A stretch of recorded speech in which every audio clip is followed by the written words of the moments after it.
10 rappers. Platinum records, Grammy Awards, sold out tours, and financial disasters the public was never supposed to see. You know the music, you know the image, but you don't know the bankruptcy filings, the IRS warrants, the foreclosures, the homeless shelters, the federal prison sentences. What happens to the money when the cameras stop rolling? That's exactly what we're getting into today, and I promise you, some of these names are going to stop you cold. Number 10, Method Man. You remember his Grammy with Mary J. Blige, I'll Be There For You Best Rap Performance by a Duo or Group, 1996. You remember him in The Wire, 2 seasons as Cheese. You remember To Call? The debut that put Wu-Tang's breakout solo star on the map. What you didn't see was the tax warrant being executed at his Staten Island home in October 2009. Here's the setup. Method Man Clifford Smith signed with Def Jam off the strength of the Wu-Tang Way. Multiple solo albums, film roles, a recurring TV career at every visible level. He was working, but between 2004 and 2007, he had stopped filing his New York State income taxes. 4 years, not a single return. And then the knock came. Arrested at his home for tax violations. His attorney said it publicly. When he found out about the tax issue, he hired someone and immediately corrected it. You notice how the word immediately is doing a lot of work in that sentence? Because you don't get arrested at home for something you immediately corrected. In June 2010, Method Man pleaded guilty. He paid a $106,000 fine on the spot, sentenced to conditional discharge. Case closed. No prison. But here's what still gets me about this one. This is a Grammy winner.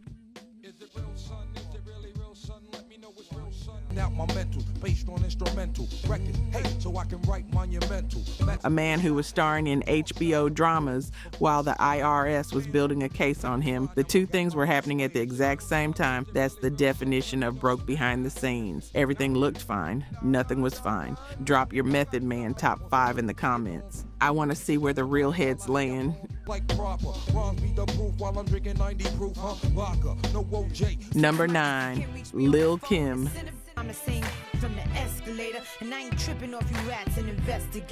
Before Nicki, before Cardi, before any of them could even frame the conversation, the Queen Bee laid the blueprint. Lil Kim came out of Junior Mafia in 1995, dropped hardcore in 1996 with the notorious B.I.G's fingerprints all over it, and redefined what a female MC could be in this culture. Multi-platinum, iconic, untouchable. Fresh out the federal building to Bentley coupes with the convertible ceilings. But behind all of that, the IRS had been building a case since 2003. That year alone, 2003, she owed $232,000 in unpaid taxes, not filed, not paid, $397,000 in 2008. Separate bills in 2005, 14 years of tax debt stacking up behind the scenes while the world watched the fashion, the image, the persona. Then in 2005, here's where the story gets darker. She's convicted of perjury. Back with a classic. Now give me. She lied to a grand jury to protect members of her entourage after a 2001 shooting outside Hot 97. A year in federal prison. Income stopped. Momentum stopped. But the IRS bill, that keeps running. By June 2018, Lil Kim filed Chapter 13 bankruptcy. Assets listed at $2.57 million. Liability, $4.08 million. She owed $1.47 million to the IRS, $376,000 to New Jersey in state taxes, $2 million on her Alpine, New Jersey mansion, which was heading toward foreclosure.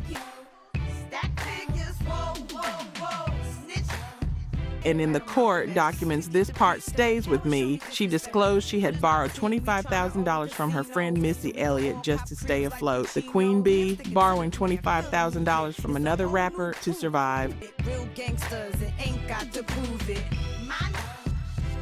She eventually worked out a loan modification, dismissed the bankruptcy, and by 2023 settled $1.4 million with the IRS. She kept the house,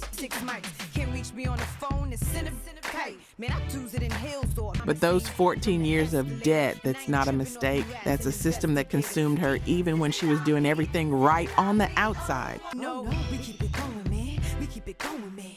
Won't stop, gotta keep it. Real talk. Only 9% of you watching this are actually subscribed. That hurts a little, not gonna lie. We spend hours digging through archives, fact-checking every detail, bringing these stories back to life because this music deserves to be remembered. And you're here because you care about that too. So if these videos mean something to you, if you've ever said, damn, I didn't know that, or felt something while watching, just hit subscribe. It's free, takes 2 seconds, and it tells YouTube to show this to more people who love this music like we do. Let's build this together. All right, back to the story. Number 8, TLC, Liza Left Eye Lopes. Crazy, sexy, cool drops. It becomes the best-selling album of that entire year, over 10 million copies. Waterfall sits at number 1 for 7 consecutive weeks. 2 Grammys. TLC is the biggest girl group in the world, and Lisa Left Eye Lopes is the rapper at the center of it. And in July of 1995, while Waterfalls was still in heavy rotation, TLC filed for Chapter 11, bankruptcy. Here's what was in the contract. LaFace Records, Arista, and a production deal that loaded every expense back onto the artist, every tour bus, every video shoot, every piece of wardrobe, every styling session. All of it went into the recoup ledger. Meaning the label got paid first, always. Left Eye, T-Boz, and Chili were splitting 60 cents per record sold between 3 people, 20 cents each. On a 10 million selling album, after the label finished recouping, each member took home a fraction of what any reasonable person would call a fair return. The group called the contract unconscionable, and they were right, but the label didn't blink. Pepitone, their production company, had locked them in. When they pushed back, the label pushed harder. And then the 1996 Grammys happened. TLC won 2 awards that night.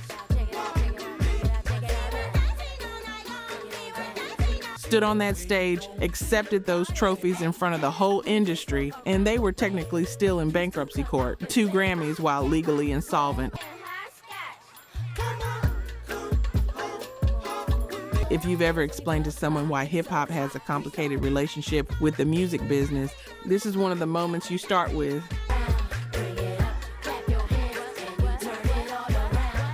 Left Eye died in April 2002 in a car accident in Honduras. She was 30 years old. The financial story is part of her legacy, whether the industry wants to acknowledge it or not. Number 7, Fat Joe. Fat Joe built his career out of the Bronx from the ground up. First album, Represent, 1993. Flo Joe hit number 1 on Billboard's Hot Rap Singles that year. He built Terror Squad. He put Big Pun on. He had Ashanti, Ja Rule, Lil Wayne on his records at their peaks. Lean Back in 2004.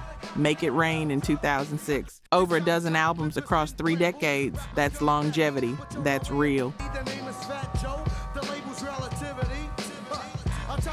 But between 2007 and 2010, while Terror Squad Productions was generating income and Miramar Music Touring was cutting checks from live performances, Fat Joe, real name Joseph Cartagena, did not file a single federal tax return. Not one. On $3.3 million in taxable income over those years, the government calculated a tax loss of $718,000. In December 2012, he pleaded guilty. In June 2013, he reported to the Federal Detention Center in Miami to serve 4 months in federal prison.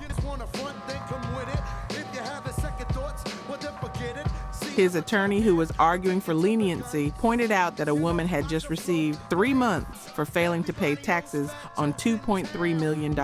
His client got a month extra. The attorney went on the record saying the disparity made no sense. And here's the layer on top of this layer. Around this same time, Big Pun's widow, Liza Rios, was preparing a lawsuit that would allege Fat Joe's label owed Pun's estate over $2.3 million in unpaid royalties. She said she hadn't seen money from Pun's catalog since 2005. Her children in a city shelter. The lawsuit settled out of court in 2016. Terms confidential. Joe denied the full scope of what she alleged. But those two stories, his tax case and the Pun estate dispute running at the same time, that's not just personal. That's a weight the whole culture felt. Number 6, Ja Rule. At the turn of the millennium, Ja Rule was the most played artist in hip-hop, always on time. Put It On Me, Living It Up, Jennifer Lopez, Ashanti, Murder Inc. was the hottest label running. And then 50 Cent dropped In the Club in January 2003, and everything changed. You know the beef, but what you might not know is what was happening financially while that beef played out.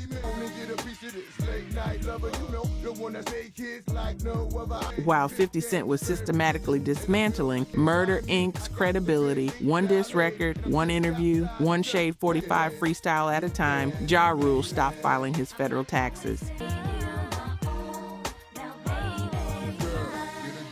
From 2004 through 2008, 5 consecutive years on over $3 million in income. He was running 2 companies. ASJA Inc. collected his royalties. Rule Tours Inc. handled performance income, and neither one was paying Uncle Sam. Here's the part that stops me. His lawyer said it at sentencing. He simply didn't have the financial savvy to manage the money, didn't have the people around him guiding him correctly. I know that feeling happens. But you're bringing in $3 million a year and nobody's filing your taxes for 5 years? That's not inexperience. That's a complete breakdown in the business infrastructure around him.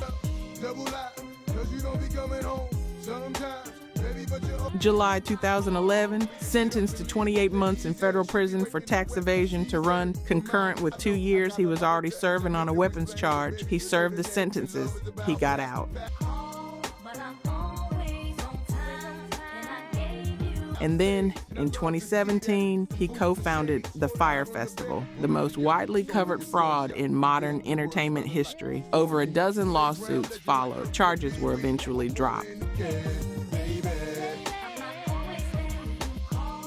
But the optics of going from federal inmate to Fyre Festival co-founder, that's a specific kind of legacy damage that doesn't wash off. From Murder Inc. to federal lockup, some stories don't have second acts. Number 5, Nas. If there are 5 albums that define hip-hop as an art form, Illmatic is on every single version of that list. 1994, Nasir Jones from Queensbridge, 14 years old when he started writing those songs. There are rappers alive today who became rappers specifically because of how that album landed, and none of that kept the IRS from filing a $6 million tax lien against him. By 2009, the divorce from Kelis went public. Court documents exposed what was happening behind the scenes. Nas owed millions to the IRS. He owed $700,000 to his own manager. a judge ordered him to pay $51,101 per month in child and spousal support, and within months, he was nearly hauled into court for non-payment. He told the judge he couldn't afford it. He pleaded not guilty to contempt charges.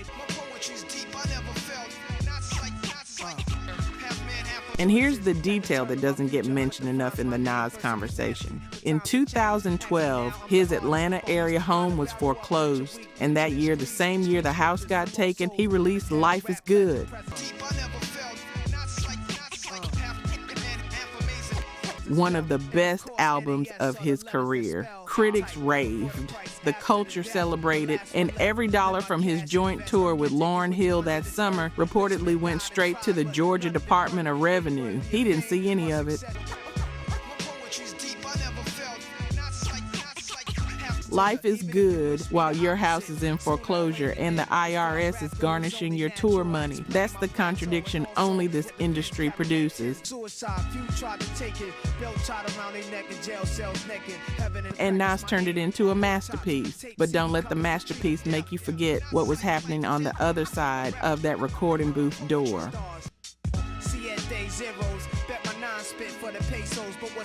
Number 4, Lauryn Hill.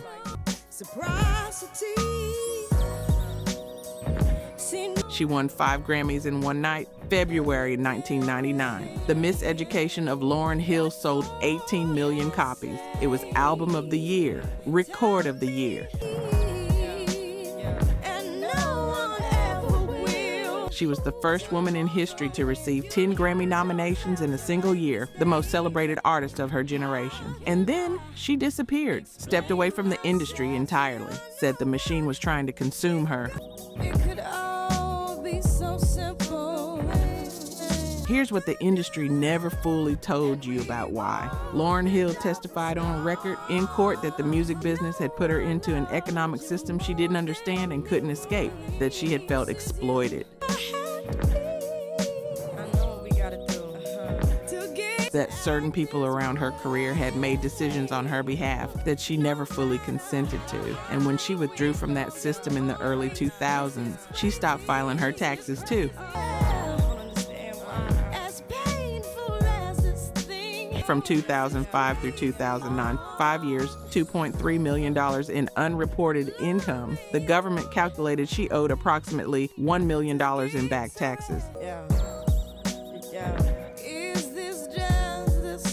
In June 2012, she pleaded guilty to 3 counts of tax evasion. Before sentencing, she stood in that Newark courtroom and compared her financial situation to slavery. She said she was a child of former slaves, that she had sold 50 million units, and that the industry had imposed an economic paradigm on her.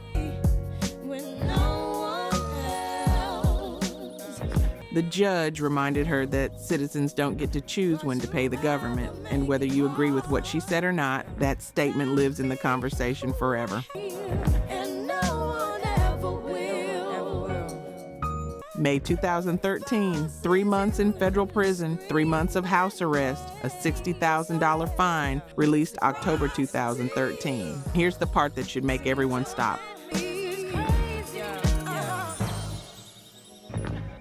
As of this year, 2026, the New Jersey Division of Taxation has filed 2 separate active liens against Lauryn Hill, one for $133,000, one for $758,000. The Fugees reunion tour was announced, then canceled days before the first show. Those canceled tour dates generated the income that triggered the new N.J. state debt.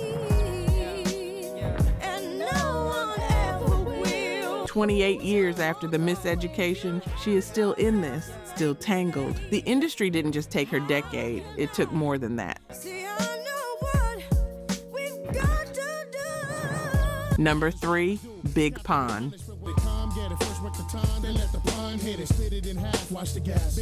He was the first Latino rapper to ever go platinum. Not the first to come close, not an honorable mention. The first, period. Christopher Lee Rios from the South Bronx dropped Capital Punishment in 1998, and it went platinum immediately. The lyricism was on another level, the kind of rapid-fire, technically precise flow that other rappers studied like a textbook. He was 26 years old, and he was weighing close to 700 pounds. The weight was the conversation everyone could see. The financial reality was the one nobody was watching. In February 2000, Big Pun died of a heart attack at 28 years old. His widow, Liza Rios, told reporters what happened after. She received $160,000 from publishing rights. The house had an unpaid mortgage. Over the next 5 years, she paid over $120,000 in mortgage payments just to try to keep it. Add the kids, add the legal fees, add the fact that the royalties, the ongoing income from 2 platinum albums weren't coming to her the way she expected. Within 5 years of Pun's death, Liza Rios and their 3 children were living in a New York City homeless shelter.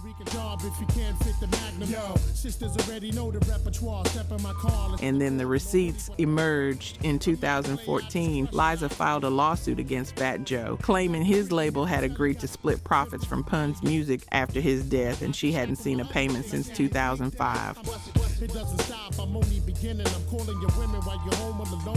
The lawsuit alleged over $2.3 million in unpaid royalties. Fat Joe denied the full scope of what was alleged, but here's what's not in dispute. A woman who had been married to one of the greatest lyricists this culture has ever produced was raising 3 kids in a city shelter while that man's music was still generating money. The case settled in 2016, term sealed. If you were there when capital punishment dropped, you know exactly what Pun meant to New York, to the Bronx, to every Latin kid who finally heard themselves in hip-hop and then to find out his family had nothing. Some betrayals don't come from enemies, and some of them never fully heal. Number 2, MC Hammer.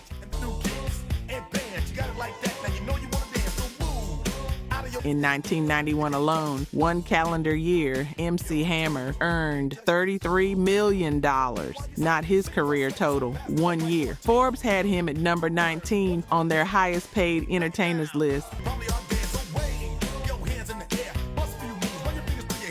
Please Hammer, Don't Hurt Him was the first hip-hop album in history to achieve diamond certification, 10 million copies sold. He was the first rapper to fully cross over into mainstream American pop culture, cartoons, commercials. I told you, homeboy, you can't touch this. His own animated series. You couldn't go anywhere in 1990, 1991, 1992 without MC Hammer being in the room. And by April 1996, he was in bankruptcy court with $13.7 million in debt. Here's how it happened, and I want you to sit with each piece of this. He put 200 people on his payroll, family, friends, dancers, bodyguards, staff people from his Oakland roots who he wanted to take care of. His attorney said it could cost up to $1 million a month just in payroll. You can't touch this. Let me bust the funky lyrics. He bought 17 cars, 2 helicopters, a private jet, then he built a mansion in Fremont, California, $12 million for the property, and spent another $30 million renovating it. Gold-plated front gates engraved with his name. Stop. Hammer time. Go with the flow. It is said if you can't Google this, then you... Italian marble floors, 2 pools, 2 saunas, a baseball diamond, a theater. He also ran Oaktown stable 19 thoroughbred racehorses at peak, and when the music shifted, when gangster rap moved in and Hammer's crossover appeal started fading, the income dropped. But the payroll didn't. The mansion didn't. The racehorses didn't. When he filed, he listed over 200 creditors. The list included the IRS, multiple banks, American Express, Deion Sanders, who had personally loaned Hammer $500,000. The mansion he'd spent $42 million on sold for $5.3 million. In 2013, the IRS came back for $800,000 in additional unpaid taxes from 1996 and 1997. He appealed. The courts rejected it. Break it down. And here's what I'll give Hammer that not enough people give him. He never blamed anyone else for what happened. He rebuilt. Tech investing, consulting, still standing. Stop. Hammer time. But that fall from $33 million a year to $13.7 million in debt in 5 years, that's still the standard that every story on this list is measured against. And get a fire girl and catch this beat while it's rolling. Hold on, pump a little bit. Number 1, DMX.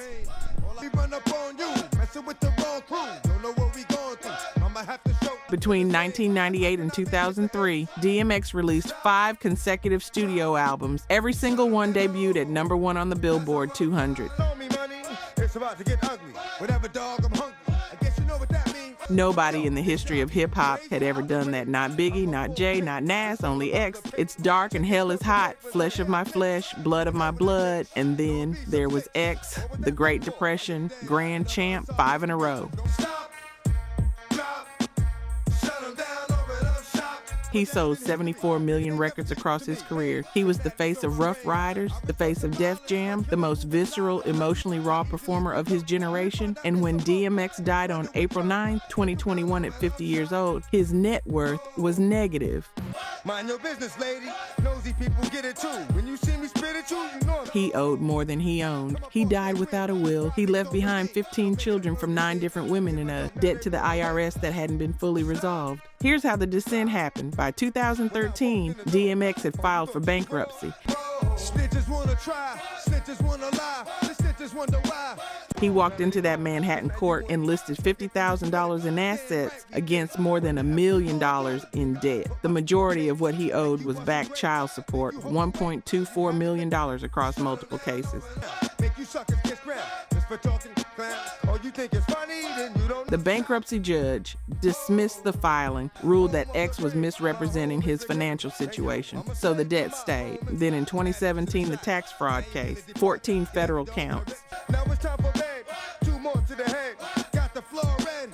Yeah, that man. He had been deliberately routing money through accounts specifically to hide income from the IRS and avoid child support payments. He pled guilty, owed $1.7 million. That's how Rough Riders roll.